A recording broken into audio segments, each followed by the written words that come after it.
a lot of folks who watch these types of videos on our channel would be like, it's the studio that says, look, this is your dealer. He's going to tell you what to take. It's like they almost think of it as the Chinese government's approach to athletic development. I think what frustrates me about a lot of the comments is... Folks, I'm Dr. Mike from Renaissance Periodization. This is Mr. Don Saladino. He is a super world famous celebrity trainer. Oy, weird intro. I know. We'll get to it in a second. So we're going to have a little chat. Yes. I'm going to ask Don about what it's like to be a celebrity trainer, sure, what some of the upsides are, what some of the downsides are, and especially for you folks tuning in, we're going to talk about what you can get out of how celebrities approach their training, because only a few of us can be celebrities, and well, neither of you, me or you, are. So, but we can only look up at the greats like Harvey Weinstein. No, wait. Oh, is he technically a celebrity? Oh my God. In a sense. Is he still alive? I don't know. I think he's in jail. I know he's in jail, actually. Good. You just reminded me. Good. All right. Ouch. Low already. First question. Yes. First question. Have you ever had a personal interaction with Mr. Weinstein? No, I'm kidding. Okay. You were going to answer that, weren't you? But he was way more, I think he was way more attractive in his earlier years, right? I don't think he was ever attractive. Yeah, maybe not. Yeah. First question. Yes. Introduce yourself to our audience. Tell us who you are, where you come from, what your background is. Sure. Don Saladino. I started in the fitness business in 1999. I opened a couple of gyms in the city that revolved around golf. When you say the city, please be specific. There's one city, everyone. I'm sorry to break it. It's New York City. All right. New York. Exactly. He's got a good New York accent. So opened two gyms in New York City. The first one was Drive 495. It was a golf fitness training facility. It was a great concept. We had it for 15 years. Our 15-year lease expired May 31st of 2020. Would you believe that? Interesting. So the timing worked out well. I got into the digital space in 2010, got into the app business, started that with Adrian Peterson, Dwayne Wade, and Ernie Els. Built this MTV Cribs app. A tonned it, and then completely shit the bed after a period of time. That's a totally other conversation, but that's when I learned a lot about engagement. Mm-hmm. The celebrity trainer thing, to be honest, like being called, it's kind of a joke, because I'm going to be honest. Like here, you develop this business, you build up this education, and you practice what you preach for 30 years of your life, doing this as well as anyone from a nutritional standpoint, a recovery standpoint. I'm 46 now, I'll be 47 next month. And this becomes part of your life. And then suddenly you start working with a big name in Hollywood, and they're a celebrity trainer. You're like, okay, this is going to pay the bills. Okay. Yeah. I'm going to ask you another question. Yeah. How did that happen? So you're training golfers, which AKA means mostly rich people. And pretty much there's a difference between New York, Manhattan rich people and celebrities. And that difference is, you would be standing in an elevator with a celebrity, you know exactly who it was. They have a net worth of 30 million. You stand in the elevator with a net worth of someone 100 million in New York. You have no idea because you're just some CFO I'm about to say, most of the members, like my celebrities used to joke around and they'd be like, I'm the poorest person. 100%. Yeah, like a couple of them, I trained Ray Donovan for years, and he said that to me once and I was laughing. You're like, yeah, you're not wrong. No, he wasn't. Right? Because you know what? Who do we train? Everyone from... a couple of politicians I can't even talk about, but the like really wealthy ones that are worth in the billions. The founder of Tommy Hilfiger, Calvin Klein himself, and go on and on. Like wow. big. Did you ever try to get free clothes off Calvin Klein? Like no, he wasn't even like. I'm kidding. Yeah, but it's just like most people would say yes. He sold the company. He had one of the most epic exits ever, by the way. I think he got paid something like 50 or 60 million a year just for the rights of his name to the day he dies. And then I think his daughter gets it. I'm in the wrong business. Yeah, we totally fucked up. How did you get to celebrity? How did it go from? It was Hugh Jackman. So Hugh Jackman. Hugh Jackman was training with, who I do not train, by the way. He trains with a great coach. I think she's based in Texas. Hugh Jackman was in my club working with a buddy of mine who was a coach. Okay. How did he get to your club? How does this happen? My buddy calls me up and he goes, hey, listen, I'm working with Hugh Jackman. At the time, he wasn't that big. And he knew it was a private club. He's like, would you mind if I came in and worked with him? I'm like, not a problem. There was no social media. There was no nothing. Right. So Hugh comes in and we start, BSing, and he's watching me train and this and that. And then his trainer, make a long story short, ends up, his wife gets pregnant with triplets, and they decide to leave the city. I think cost of living, obviously. This city sucks for raising kids. Yeah, it's interesting because someone once told me, who raised their kids in the city, it's the best gift you can give your children. And I'm like, probably not. But some gifts suck though to give. Like sending your kid to military school is probably good for them too, but they're not going to love it. Yeah, but like culturally, I get what they're saying. Sure. Like, the thing I loved when my kids were in school there up until they were only 6, like every kid in class was a different ethnicity. Totally. And they walk places by themselves. Yeah, it was just like culturally, it's like no one knows black, white, gay, anything. Sure. It doesn't matter, Sure. which that's what I love about the city. That's Sure. what was special. But yeah, so he basically comes to me and goes, my buddy who was the trainer was moving. And Hugh asked to work with me. And I said, great. So I worked with him for a year. We got him ready for Wolverine in Australia. It was a fun project. There was no social media. I remember I was really, the one thing I did, which I was still to this day, pat myself on the back for, was I wanted nothing but just what's the goal? Like, so I remember him. Well, what else is there, right? Well, people tied into social media, people tied into marketing. He came to me and he's like, Men's Vogue wants to do something on us. And I'm like, no. Whoa. And he was like, what are you talking about? I'm like, no. I'm like, this is like, dude, we got to work. This is you. Like, fuck. Like, what are you like? Don't worry about it. So you just wanted to get the clients in shape, period. That was my whole objective. Even to this day, I've never asked a client to do social posting for me. Sure. I've never been like, hey, could you? Okay. I do an exceptional job because it requires so much more than just training. Yes. And there's so many things we have to do when they're on the road. Well, I need a PT in London. Where's my meal delivery service or a chef? All right, I'll be over there. I'll jump on a plane. I'll be in London in a day. I'll ask you about that in just a second. So like stuff like that's interesting. But that was and then I think because he saw that, one, he went behind my back and did the Men's Vogue thing for us, which was, I appreciate. Well, that's good, you fucking idiot. Thank God he did that. Yeah, but there was no call to action then. So it's like, all right, you know what? Right. So think about it. You know the importance of this. Like, okay, I could do press. And it's like, I didn't have an app at the time. Yeah. Oh, wow. Someone in Florida is reading about the article. They can't come to Soho. But it puts your name in the ether, doesn't it? So so that's my next question. Yeah. How did it go from just Hugh Jackman to other people? Hugh just opened the floodgates at that point. I mean, people say that. So how does it actually work? Like, well, I'm getting phone calls and it's like, hey, it's Scarlett Johansson. I'm like, oh, hey, I know who you are. It's like, and the next thing you know, you're meeting this one, that one, Sandra Bullock's in there, The Rock's in there training. It's just every week there wasn't a person that, but my two show ponies, like the two to this day that have done more for me in business would be Blake Lively and Ryan Reynolds. They're my like people. And you got them kind of the same way off that Hugh Jackman effect. Yeah, it all kind of like, I really owed him a lot, because once the door opened for him, like the floodgates open, and then there was some point of separation. There was some degree of separation where it's like, oh, from him, I'm like, Billy Crudup came from where? It's like who this talked. one. Okay. Yeah. So this is actually a super important question we have for you. We do a lot of celebrity workout reviews on the channel. And a lot of times folks in the comments and folks DMing will, some of the celebrities train super well and they're like, oh, this is awesome. Yeah. But some of them seem to be training or being trained by folks that maybe have a little bit less knowledge than we would have expected. Yes. And then come I would call them conspiracy theories, or at least suppositions about people have an assumption in their heads about, okay, so this celebrity is working for the following studio. And the studio pays for the film, right? The executive producers, et cetera. Yeah. And so the celebrity to them is, in a sense, a piece of capital machinery.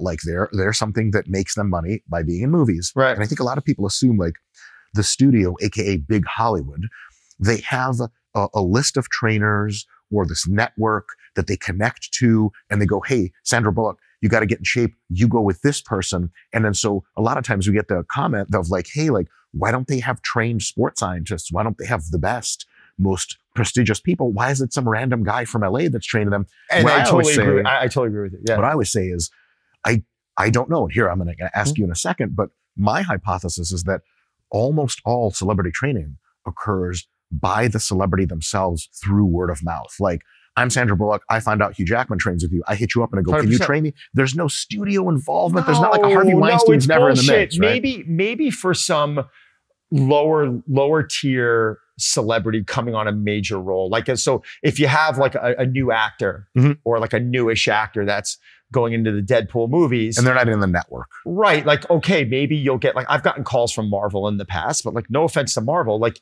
you're not speaking to like an upper executive over there. You're speaking to some lower tier, like someone who's new, like, oh, this is our budget, X, Y, Z. And they find out about you the same way everyone else did, through 100%. Word of mouth. Now, what I do is I surround a team. So depending on who I'm working with, I have, anyone from your functional medicine doctor, which might be, Dr. Gabrielle Lyon or Dr. Dwayne Jackson, who, Prescripts guy. Dwayne and Gabrielle are fantastic. I have everything down to your meal delivery service, your chefs, your So when you physical say you therapist. have it down to, Yeah. what does that mean, Don? That means you That means I connect have to facilitate it if they need it. if they need it. If And they how need do you tell them they need it or ask them if they need it?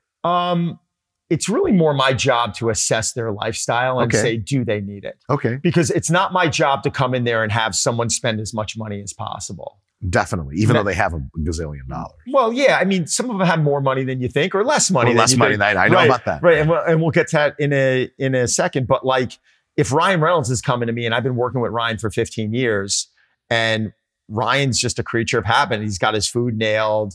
His supplementing is really minimal stuff, like basic, Thorn stuff, creatine, glutamine, just basics, BCAs if needed, if he needs it on that specific day, not something that he always needs.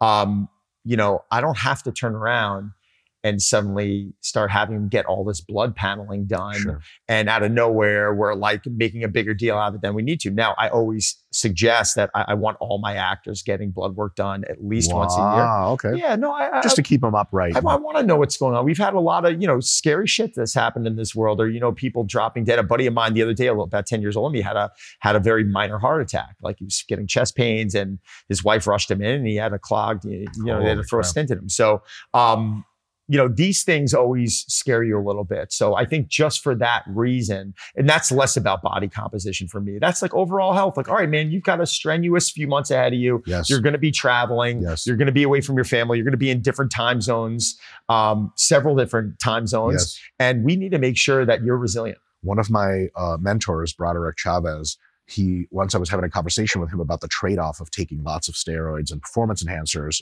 and how that affects your health versus how that affects your physique. And he told me something super brilliant. He's like, I think you're thinking about this a little bit wrong.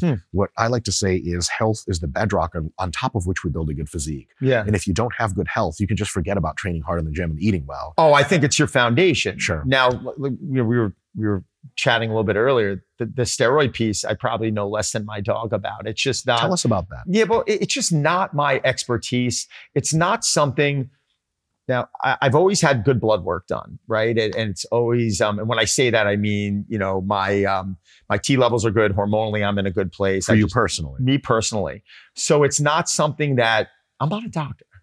Right. I'm not someone, in my opinion, I don't care how smart you are out there, don't play fake doctor. Like if it's something that someone needs a performance enhancing substance, or you're an expert in that area. Endocrinologist. Someone who has a right to talk about sure. this, then 100%. Do certain people need it? Do I think when I'm 80 years old, maybe I'm going to need it? Like, do I decide to finally jump off that natty train? Do I think I'm any better or any better than the next person because I have been natural? No. I'm just telling you, like, why would I get on it based on my goals? Okay. I don't compete on stage. Sure. I'm at, my testosterone levels are 930 as of recently. That's actually really high. Right. So real quick, so you don't compete on stage. No. But a lot of celebrities, how they look in a role, let's take Chris Hemsworth for Thor, for 100%. example. I mean, it fucking matters, right? 100%. So 100%. Is the typical interaction, I know that not just from your experience, but obviously you hobnob with a few other celebrity trainers in the industry. Sure.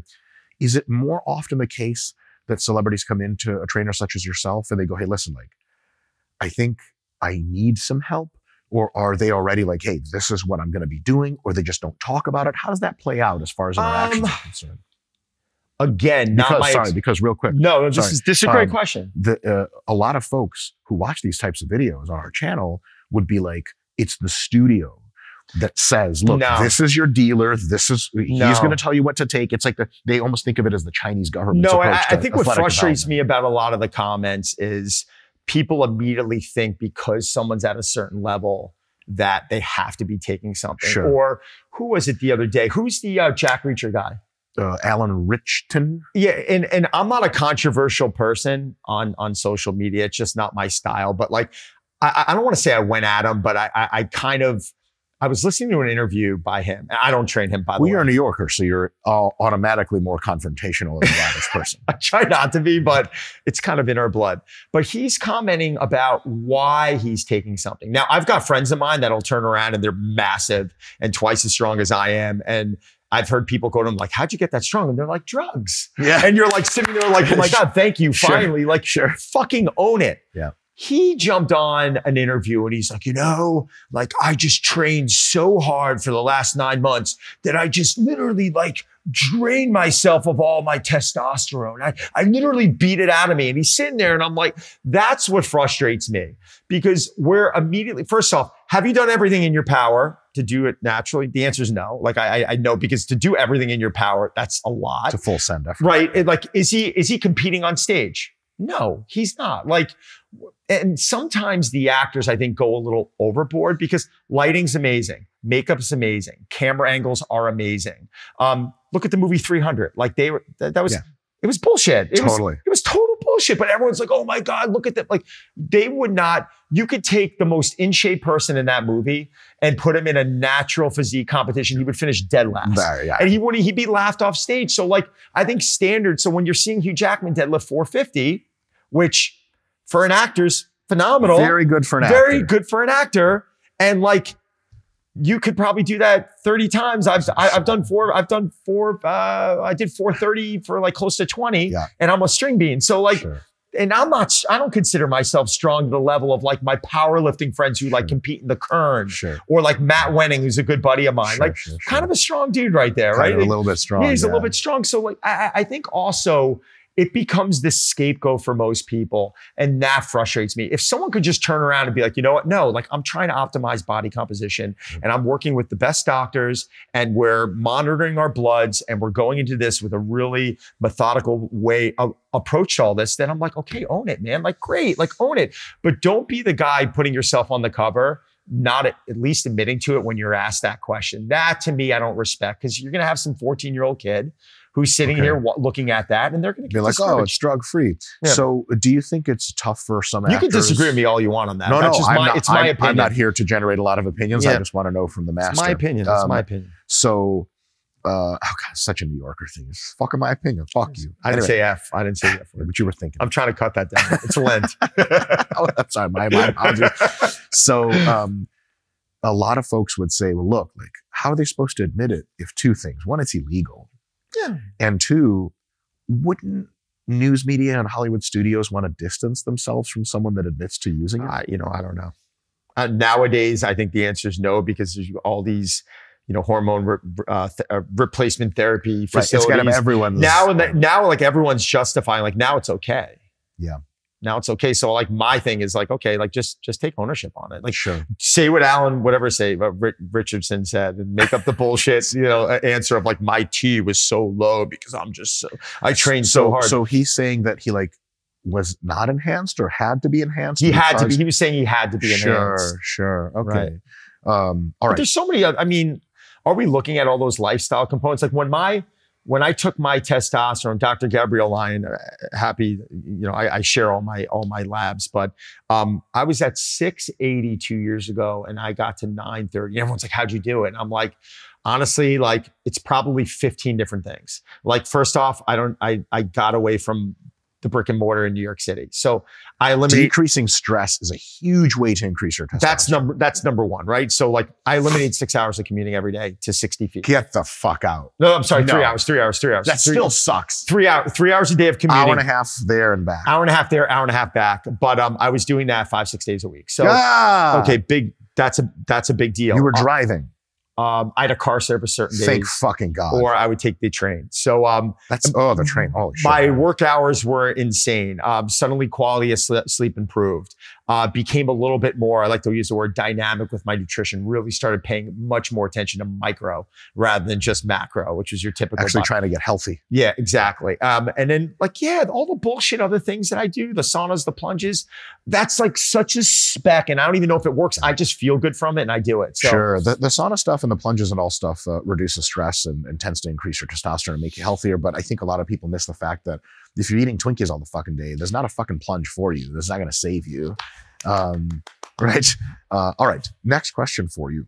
what is the typical, and I know it's tough to say typical, but average, or tell us a story about what the average interaction is like with timelines and goals for celebrities. Like, I know you have celebrities that you worked with in the past that they're kind of always training under you and you're always kind of giving some guidance, and maybe you put the pressure on before a role for a bit. But when people want to get in shape for a movie, let's say it's a movie that requires some physicality, like Thor, that whole look, like you're going to be shirtless. I don't work with Thor, by the way, but just as an example, right? Ryan Reynolds in one of the 80 movies in which he takes his shirt off, and I start muting the TV and getting the lube going. Just kidding. I'm already so wet. I don't need lube for Ryan. But in any case, no comment. So I'll take care of that. So what is the timeline typically when people reach out? And have you ever been in a situation in which celebrities will reach out to you and be like, hey, I got this thing in 4 weeks. And you're like, well, good news, bad news. Get the fuck out. All right, tell us about how that works. I can't mention this act, very well A-lister in Hollywood, really good physique on him too. And Dr. Mike Israetel? Exactly. So he said, I'm like, how much time do you have? He's like, this movie I'm getting ready for. And he explained to me the role. He had some tattoos on his body. I said, how much time do you have? And he said, 2 weeks. What? And I said, oh, wait, actually, this was, oh my God, how ironic. This was a call from the production company, which I rarely get. Okay. This happened to be a call from the production company. We're referring so-and-so. We know you did a great job with so-and-so. How much time do I have? 2 weeks. And I'm like, okay. So, did you just hang up the phone? No, I just said, listen, I do my best. I said, listen, I don't know. Let me take a look at him. I already knew he had a good physique, and he came into my office. Okay, so he wasn't totally out of shape. No, not at all. And he's like, what do we do? I'm like, couple things. I'm like, how are you with the booze? He's like, a couple drinks a week. I'm like, that's gone for the next 2 weeks. Gone. I'm like, gone. Can you imagine if he was like, well, I can't stop booze for 2 weeks. Exactly. I'm like, okay then. Here's an Alcoholics Anonymous card. And then I'm like, nutrition, it's going to be almost impossible to figure out your macros in like the next few days. Like just eating lean protein and that's it. So we literally went exactly that. And then I said, I also want you to get a tan. Yeah, no, hey, look, that matters. And we're gonna keep our steps up. We're gonna get you a high intensity cardio. Honestly, we're gonna mix in some steady state more frequently. We're gonna do some saunas. We're gonna try and get the water out of your body. And they were like, we need bigger shoulders. We need bigger arms. And I'm looking at this guy, and he brings it up. I'm like, do me a favor, shut the fuck up. I just told him, and he just started laughing. I was like, this is not like whatever. But the funniest thing is that I handed this person back to the production company, and I called them and I said, this is what I said. I was like, we worked really hard. I said, are you happy? And they're like, Donnie's perfect. Thank you. Wow. So I was just like, okay. The 2 week miracle. But it wasn't, did we change anything in 2 weeks? We probably dried them out a little bit. Sure.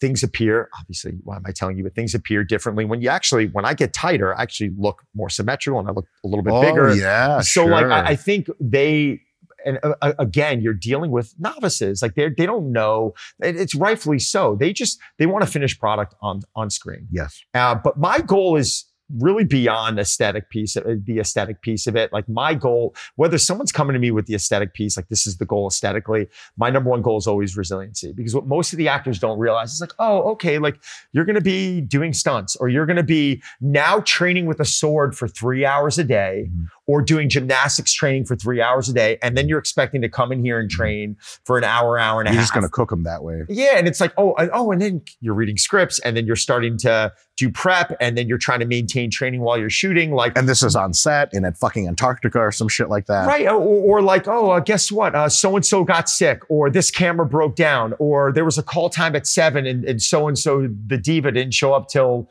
9. And now you're supposed to get off at 8 and you're not getting off till 10. And it's just like that's the challenge with working a lot of these actors. Oh, and you're doing it away from your family. And you're in a 6-hour time zone change. Living in a trailer or some shit like that. Yeah, and that's where things get challenging. Like a lot of the strength coaches, and I have a right to talk about this because I am a strength coach, but they'd be like, oh, it's harder to train athletes. And I'm like, it's really not. And they're like all pissed off. There's a big structure for athletes. There's a big structure for athletes, but they've been exceptional at their craft. Sure. And they're used to all of it. like you're bringing Sebastian Stan now and you're like, oh, we have to teach you sword fighting now for the next 2 months.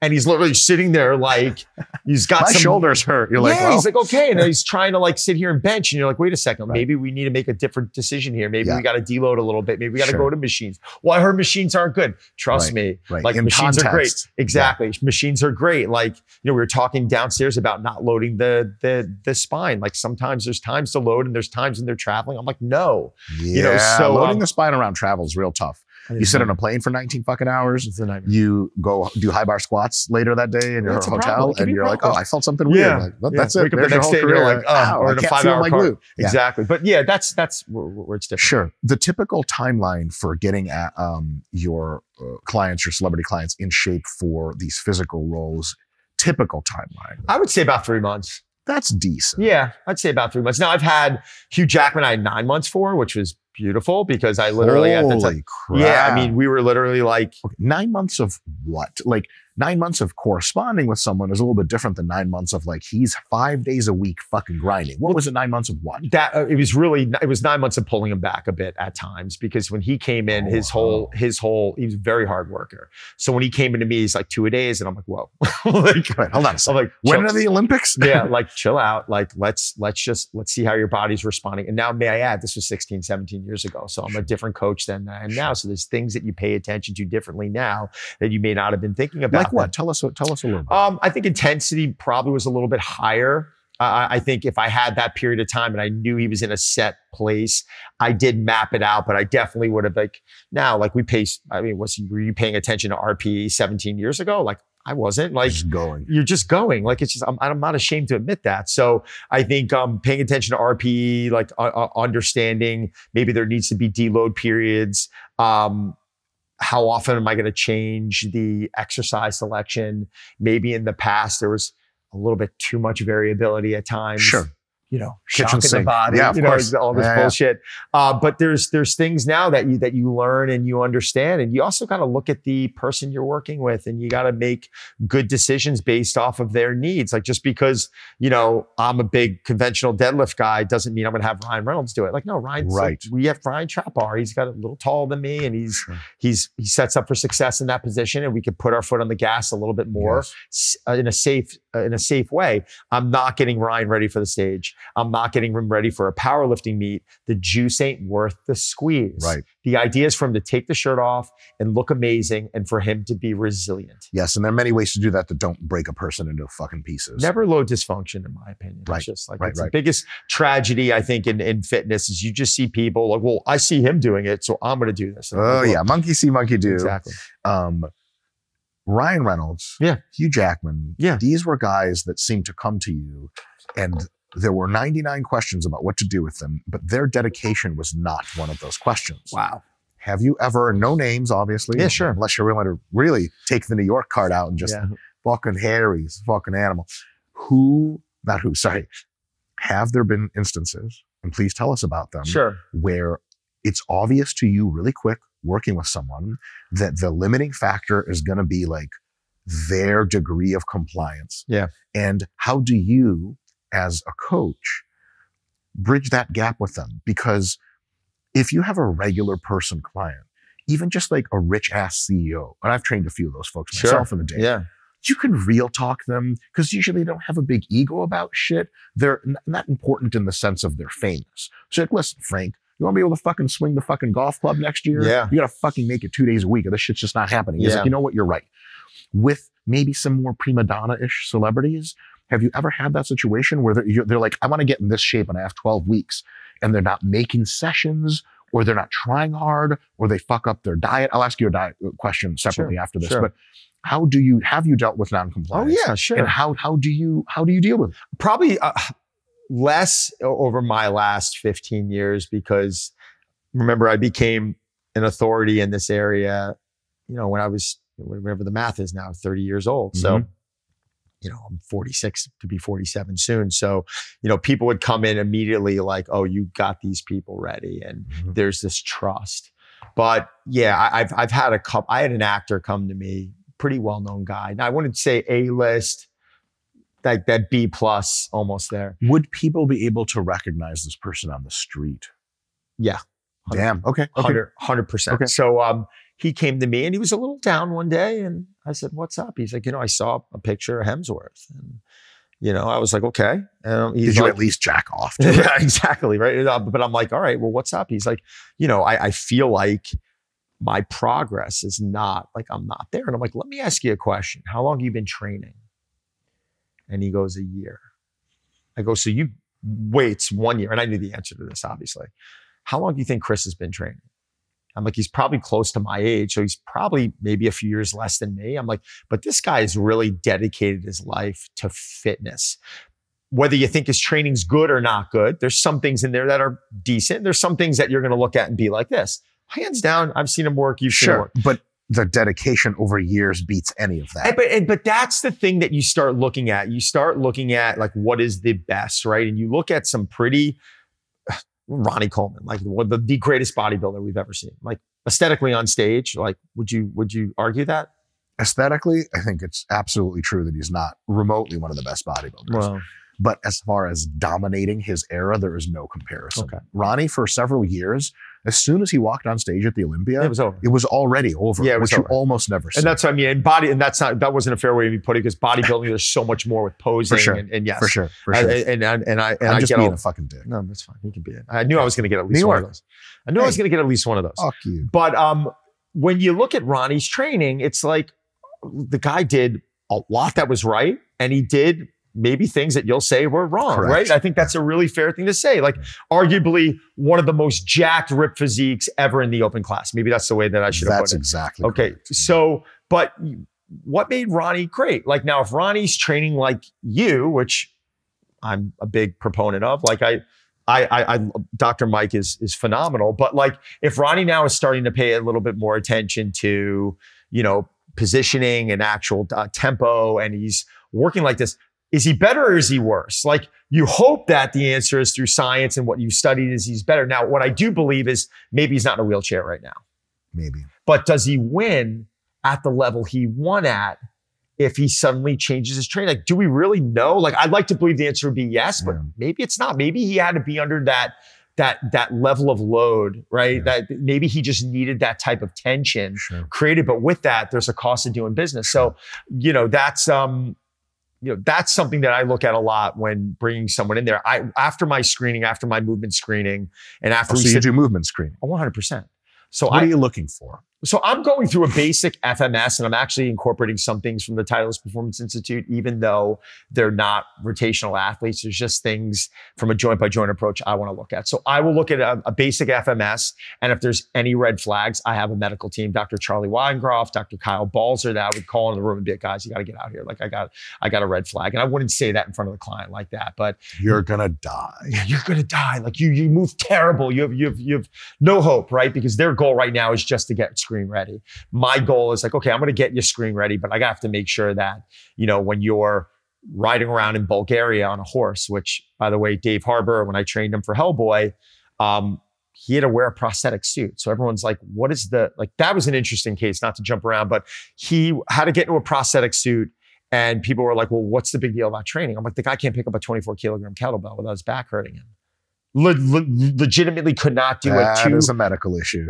So I call him my medical, and Charlie's like, this is a training equals rehab thing. Like go through our basic protocols. And within 9 weeks, I have a video of him pulling close to 400 pounds off the floor. Whoa. It wasn't a 1RM. He probably was at 85, 90%. Mm-hmm. And he's like, let's go more. I'm like, you're done. And he's like, wait. I'm like, you're not a powerlifter. We're not you're here done. to do maxes. Like you're on a plane tomorrow. Yep. We're done. But my whole goal with him was resiliency and to make sure he didn't lose too much weight, because he came in at 250 pounds. They're doing suit checks on him like 3, 4, 5 weeks in, and they're like, he's losing too much weight. We're going to pull the training budget. He's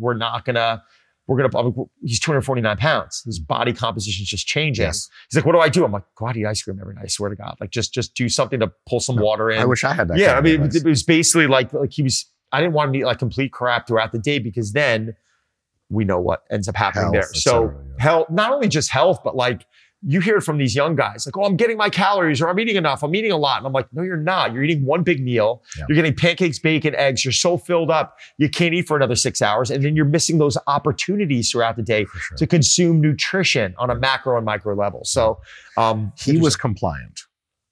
Very. Very. So the other guy that I jumped off, I scatter a lot. No, that's okay. So the other guy, he was basically a little frustrated that he couldn't get the Chris Hemsworth results. Well, it was like a year. So I turned to him and I was like, I want to be an actor. He's like, you do? I'm like, no. I'm like, I don't want to be an actor. I want to be an actor. And he's just looking at me. I'm like, and I'm going to go take acting courses for 1 fucking year. Yeah, it should be You've been easier. doing this how long? He's like, 20. I'm like, okay, 1 year. Oh, I can't get it. I'm like, stop throwing a temper. So I know how to talk to him. There's certain clients of mine that I will get in their face and be like, grow the fuck up. And there's other people that we have to, it's small wins. I'm working with a guy right now, pro bono. Don't take a cent from him. He's 525 pounds last year, two years ago. And he couldn't walk 400 to 600 steps a day. He's at about 406 now. And people are, well, that's 2 years. Yeah, it's a long time, but his body composition has completely changed. And he's walking now. You can look at his board up there, 7,000 steps a day. It's a big difference. So to build that type of resiliency, impressive. I had a woman I worked with who was close to 900 pounds. That's now down around 360. How long did that take you? I'm like, 6, 7 years. Yeah. Like, and they're like, well, what about Biggest? Well, that's why Biggest Loser, they put the weight back on. But almost all of them. But things take time. So training the celebrity angle has always been somewhat of a challenge because I hate, like, you have small windows of time. I understand if you're preparing as a bodybuilder and you have to get ready for stage, but I believe I'm in like long term. It's not really a small window. That's 24 weeks or something. Much like different. That. Yeah. I wish I had 24 weeks. Did you ever have to real talk someone that is, they have a role coming up? They said they wanted to be in really good shape, but they're not hitting the nutrition. Yeah. They're skipping sessions. Yeah. Because they're famous celebrity people, do you kind of like go easy on them and throw some hints? Or are you ever like, listen, Wanda, you need to wake up to the fact that we're not going to get you in the kind of shape you want to be if you keep doing it? Yeah. And that's basically the exact conversation. No shit. Yeah. It's just like, hey man, listen, it's, you want to do X and we have a certain amount of time that's going to require you to do Y. Let me show you something. These are my meals. This is my training schedule. This is how many days a week I do it. Let me show you this woman here who you're aspiring to be. Yes. This is what they do. Yeah. Okay. Now, sometimes we can take a minimalistic approach. So I'm not going to lie. For minimalistic results. Yeah. But like if you have a woman coming in you already and she already has a good physique and she's like, I got to get in shape for this role. I have 16 weeks. I just need stronger arms. I'm going to be in a tank top. You're looking at her already. You're like, okay, she's probably at 17% body fat already. She's in a really good place. I think, let me hear about your eating. You know what? I eat 3 times a day. I focus on getting protein. I have a little bit dessert every night. I like to have a couple glasses of wine a week. Like, all right, man, like, what do we really have to do here? Maybe 4 weeks out, I'm like, kill the wine. Kill the wine. Yeah, and like suddenly just through reduce training the in dessert. itself. Yeah. You're at 15% body fat. Exactly. Yeah. But that's why it's not always, if you have someone coming into you that's like completely scared shitless about this and they're like, I need to get in better shape, and you're seeing that, all right, let's just add this minimalistic approach to their lifestyle and see what changes. And sometimes you get a good result off of it without making them miserable. And for me, that's like fantastic. Have you ever fired a celebrity client? And by fired, I mean, you're just like, hey, look, this is not working out after multiple attempts. Not a celebrity client. I have fired, I don't like using the word fired, but you know what I mean. But I have ceased to interact with professionally. Yeah, I have professionally cut it off. Fired them. Right. Yeah, because it's just like, it's to a point where I don't mind playing therapist at times. And I don't mind, I'm a very good person to talk to, which is why, I've got a lot of women in my online community and I'm very cool. Yeah, see that? But I have 0 women in my life. They don't want to look like you? My wife Your wife's amazing, by the way. She tolerates me. She's funny. It takes a lot of money every month to get Gucci bags. She's very funny, by the way. Gucci, is she really? She's really funny. See, she probably likes you better than she likes me. Doubt that. But yeah. So you've ceased working with people because they're so non-compliant that you're it gets to a point where I'm like, you're unhappy. Like this is not like, you don't need me. You need like a therapist. Ooh. and you need to divorce your husband and you need to just and I don't say it that way. It's not for me to say, it's for your therapist. Listen, we're not miracle workers here. I don't care how good of a coach you are. And there is a difference between a good trainer and a good coach, in my opinion. But like being a good coach is someone that knows what tool to go grab out of the toolbox. And sometimes if it's not in your toolbox, you direct people elsewhere, basically. Yeah. Psychiatry's not in my fucking toolbox. Yeah, I mean, that definitely. But people come into me initially and they'll be like, I hate any barbell work, or or like, I will not put a bar on my back, or I hate kettlebell training. And I'm like, okay, like I'm not one of these people who are like, oh, well, we have to do that. You start with what they can. And I start with what they can. And then the magic, I'll never forget. This is actually kind of a nightmare. This is probably when I opened my club in 2005, 2006. I had a guy come to me and he wanted to work with a suspension trainer, but he was calling it a TRX. So he's like, I want to do these TRX workouts. And I'm sitting there at the time. I'm like, I couldn't be selective on who I wanted. This guy ended up becoming one of my closest buddies.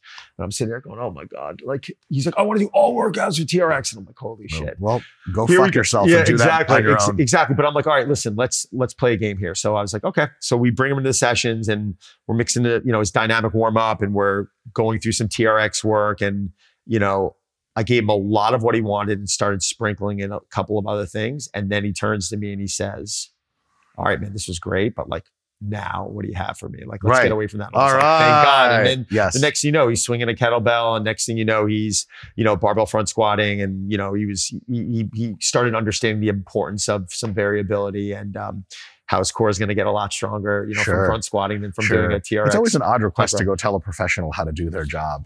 Yeah. Like, hey, mechanic, fix my car, but only use a screwdriver. You're like, okay, what? Yeah. Totally agree. Your job mostly has been to coach people in person, write them programs, oversee their programmatic execution when they're elsewhere. Sure. Have you ever had a situation, one step back. Do you handle people's nutrition all the time when they work with you, or some of the time, or very little of the time?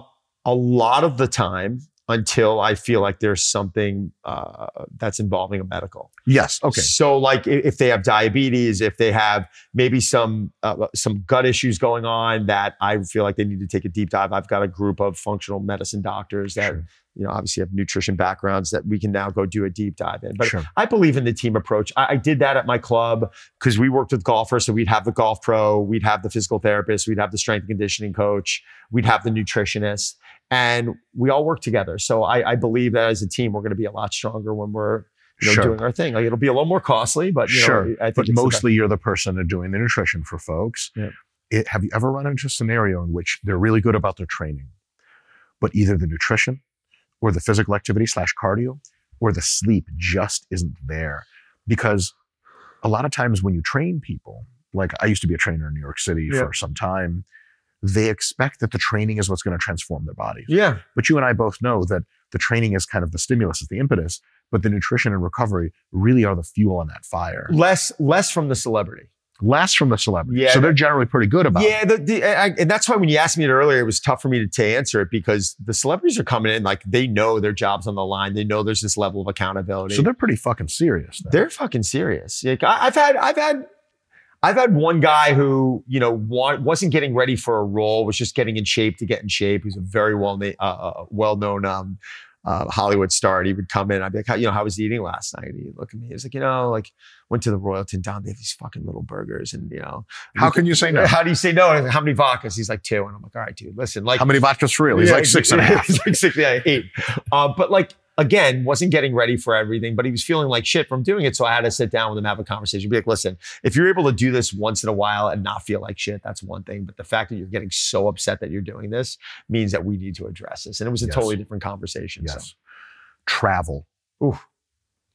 Tell us a story about how you manage your clients when they're traveling a lot, because it's so easy to have a fucking setup. Have a fucking chef, or have your meal service, or have your making your meals. Yeah. You're living in the city. You're trained, like you're living in Hollywood, for example. Yeah. You got your gym, you got your trainer, everything's great. Then you're filming in fucking Nepal for 4 months.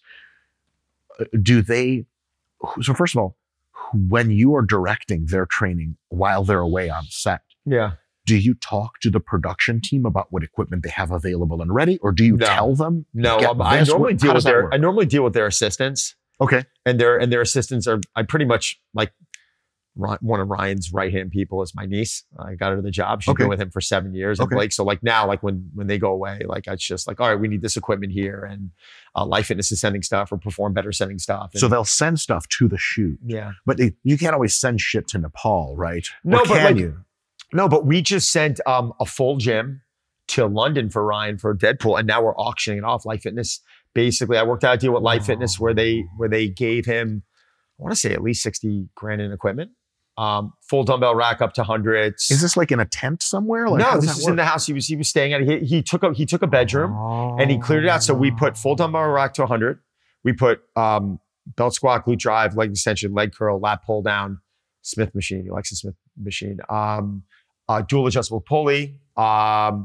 Pretty much had. That's really it. That's really it. So, but we had it all done in depth. So I called Life Fitness and I was like, listen, we're going to do this gym. And they're like, would he be willing to auction it off? And I asked him, he's like, absolutely. So they gave him the gym for free in Deadpool colors.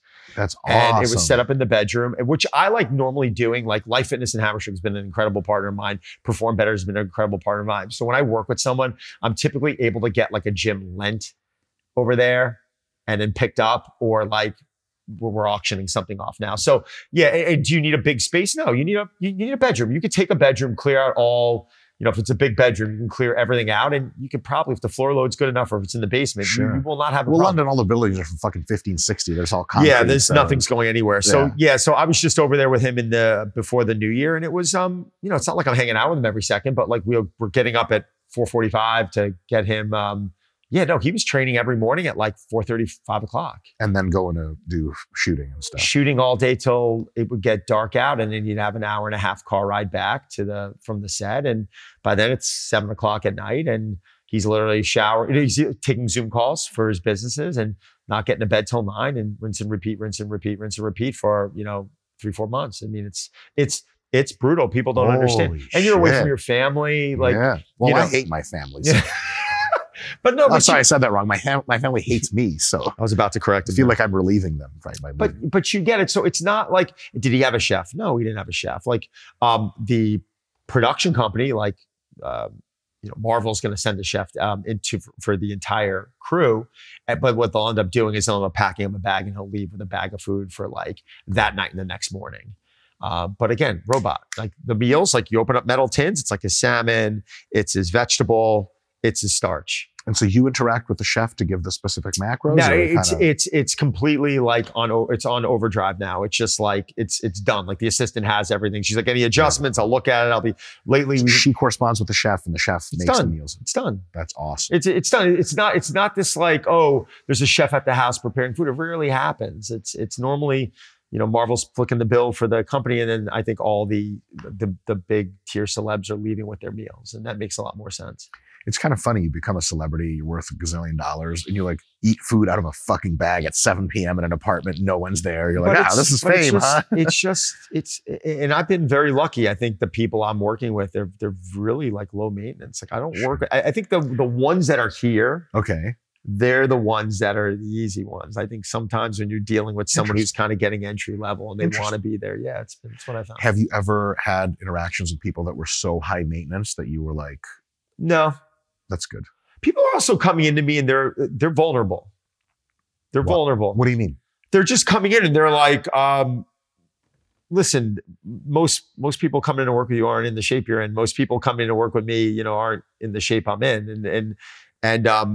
So they're like, I'm in your world. Yeah. So it's been different. It's very helpful that I'm on, I've been on 3 Muscle and Fitness covers since 2018. And did you know that I have all 3 of those covers in front of me in my masturbatorium? I knew that. His wife told me that. They put them on the ceiling. So that's how I jack off, laying down. This guy's he's out of control, right? Notice how I'm just like, let me look at this. I'll make sure I have all the questions covered really quick.